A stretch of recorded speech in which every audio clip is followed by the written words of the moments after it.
प्रल्हाद लाड म्हणाले की मनोज जरांगे यांना डीडी नावाचा रोग झालाय. डीडी म्हणजे देवेंद्र द्वेषी.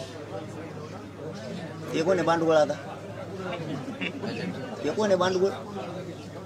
कवर थुकासाठी तर म्हणा लोकांचा बांडगुळ्या. माझ्या नादावर नको पडू. तू किती पैशावाला आहे आणि तू किती करप्टेड आहे. मनोज जरांगेच्या नादी लागू नको म्हणा. अख्खे राख लागन. तुला गवऱ्या सुद्धा नाही खातायच्या शियानान थापिलेल्या. मनोज जरांगेच्या नादी लागू नको म्हणा तू. हो, मनोज जरांगे जातीसाठी लढतो आणि तू जात विकून तू घर मोठं करणारी अवलाद येतोय म्हणा. तू माझ्या नादी लागू नको. तू कोण आहे? तू तुपल्या अवकातीत राह.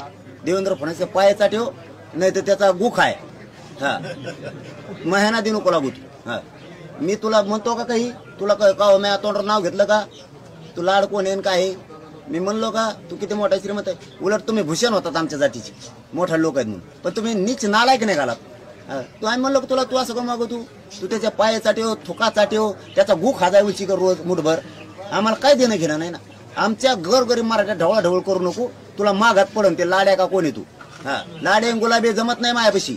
हा, असले झिंगूर झांगूर लय येतात लय जातात. हा, तू मला तसल्या मला म्हणजे माझं डोकं गरम करायला नाही. तुपल्या कुटुंबाला नाही.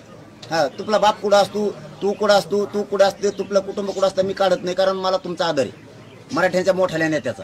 पण तू जर रोग झाले कुठं काय झाले, मला डीडी झाला कोय बोचा झाला कोणता सांगत होतो नको मला तू. हा, तू माझ्या नादी लागू नको. तुला मी सरळ सांगतो. तू देवेंद्र फडणवीस संघ मोठा होय, मंत्री होय, आमदार होय, तुला शुभेच्छा आहेत आमच्या. हा, तू त्याचा रोज गु खाताय तरी शुभेच्छा आहेत आम्हाला तुपल्या. आमच्यामध्ये ढवळढवळ करू नको. आमच्या लेकराचं वाटलं झाले. तुला एवढा राग येतो ना? कोण येतो हरामखोर भांडगुळ? तुला एवढा राग येतो ना?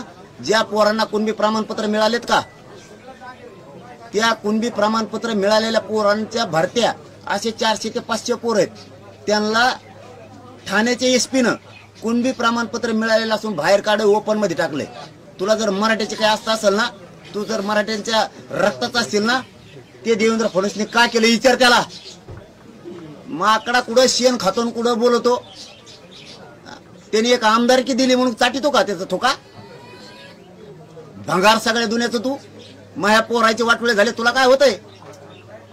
हे पोरगा आलाय आता कुठे ते? चल इकडे हे दे प्रमाणपत्र. तू चल ये इकडं. लाड्या असं असतं माझ्याकडे डायरेक्ट बाप दाखवून श्राद्ध घाल. असं काम असतं. तू यासारखे थुके चाटीत नाही आम्ही देवेंद्र फडणवीसचे. चल दाखव. चल घे इकडं.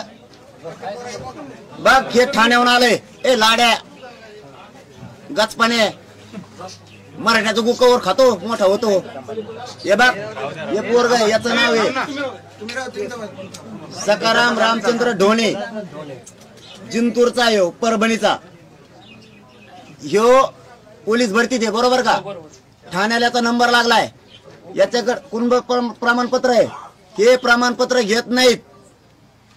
ते काय म्हणतो तू देवेंद्र फडणवीसचा एसपी 400 पोर आहेत असे मराठ्याचे. ओपन मध्ये जाय नाही तर रिजेक्ट कर. तुला जाय घरी.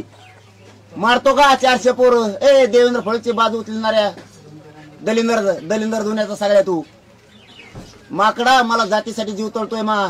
तो हा देवेंद्र फडणवीस मोठा करायसाठी जीव तळतळायला लागलाय आणि मा जात मोठी करायसाठी जीव तळतळतोय. कशा तळतळत घेतो रे भंगार? आणि सांगायला लागला आम्हाला कोणता रोग झालाय काय झालाय. त्या देवेंद्र फडणवीसचा बघ ना, पॅन्ट टी शर्ट काढून त्याला कोणता रोग झालाय. मारतो का मग पोर मराठ्याची? मराठी परवड्याचे नाही तुला. कोण लाडे का गोड्या आहे? तू कोणचा परवड्याचे नाही तुला. मी स्वाभिमानी म्हणून असं कचाकच बोलतोय. मला जात मोठी करायची. झालं त्या पोराचं वाटलं. कशाला दिलं रे ECB सुद्धा 10% आरक्षण? देवेंद्र फडणवीस करतो बार बार. ही तळतळे आमची. लावते पोरं घे ECB सुधून. तुला सगळे बोललेले शब्द मागे घेतो मी. ते पोरं 200 का 400 पोरं आहेत. ते त्यांचं कोणबी प्रमाणपत्र आहेत. ECB सुधून फॉर्म भरलेले आहेत. EWS मधून भरलेले आहेत. त्यांना डायरेक्ट सांगितलंय हे पोरग साक्षीदार आहे. त्याचं नाव सुद्धा घेतलंय मी. त्यांना सांगितलंय ओपन मधून भर. रिजेक्ट करतो नाही तर तू. कशाला प्रमाणपत्र दिले? तो देवेंद्र फडणवीस सरकारनं आम्हाला प्रमाणपत्र नसणारा लाभ घेता. भंगार IAS दर्जाचे अधिकारी झालेत. आणि इथं आमच्याकडे ओरिजिनल प्रमाणपत्र असून तुम्ही आमचे पोरं रिजेक्ट करून घरी पाठवायला लागला. आणि लाड्यान गोड्या कोण येईल तू? तू थुतार तरी बघत का आम्ही कसलं ते? तो ह्या तोंडावर मुत्त म्हणलं तरी एका मराठीचं मुतायचं नाही. तो थोबाडच बघत नाहीत आम्ही. ज्याच्याकडे थोबाड बघत नाही ते कशाला थुकासाठी तू रे बरंच. तुला लय प्रेम आहे ना देवेंद्र फडणवीस लग्न कर. इथं माझ्या मराठ्याला त्रास देऊ नको उगाच उगा. हा मी जर चुकलो विनाकारण देवेंद्र फडणवीसला बोललो तर मग बोल. विनाकारण आम्ही त्याला 50 बार सांगितलं तेव्हा राजेंद्र राऊत एक आमदार होता. आमचे ते शत्रू नाहीत, आमच्या कामं करा. मुलीला शिक्षण मोफत केलं तुम्ही, कशाला अटी घातल्या त्याच्यात? सगळ्या जाती धर्माच्या मराठ्यांच्या मुलीला अटी घातल्या, सगळ्या ओबीसीच्या होत्या, एसटी एसटीच्या सगळ्यांच्या होत्या, त्या दुसरे एनटी व्हिजेंटीच्या होत्या. काय अटी घालायची गरज होती? मोफत शिक्षण केलं ना, व्हॅलिडिटीचा अट घालायची काय गरज आहे?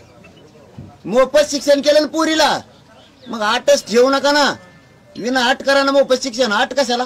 अटी शर्ती कशाला पाहिजे तुम्हाला? लाड्या गाचपाण्याकडून आला तू मराठ्या संघ खेटू नको.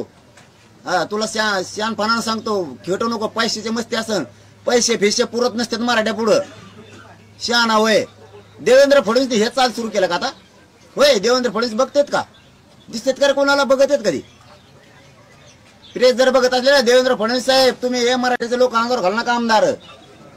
तुम्हाला जाहीर सांगतो, तुम्ही मराठ्यांचे आमदार मराठ्यांचे मंत्री आमच्या अंगावर घालू नका. मराठ्याच्यात तुम्ही मराठ्यात मारामारी लावू नका. देवेंद्र फडणवीस साहेब तुम्हाला गोडीत सांगतोय मी. तुम्ही मराठ्यात देवेंद्र फडणवीस साहेब मारामारी लावू नका. हे मराठ्याचे आमदार मराठ्यांचे मंत्री आमच्या अंगावर घालू नका. तुम्हाला जाहीर सांगतोय मी देवेंद्र फडणवीस साहेब, तुम्हाला चौथी वेळ आताच्या आता चौथ्यांदा सांगतोय. आता मराठ्याचे आमदार मंत्री हे मराठ्याच्या अंगावर घालून मराठ्यात मारामाऱ्या लावू नका. मराठे आता मारामाऱ्या करणार नाहीत, तुमच्याकडे निघतेन बरं का. तुम्हाला मी खरं सांगतोय, तुम्ही मराठ्याच्या जीवावर मोठे झालात, मराठ्याच्या आमदाराच्या जीवावर मोठे झालात. तुम्ही मराठ्यात मारामाऱ्या लावू नका. फडणवीस साहेब तुम्ही मजा बघू नका. आमच्या मारामाऱ्या लागलेल्या मराठे जर खवळले ना गय करणार नाहीत. चलो.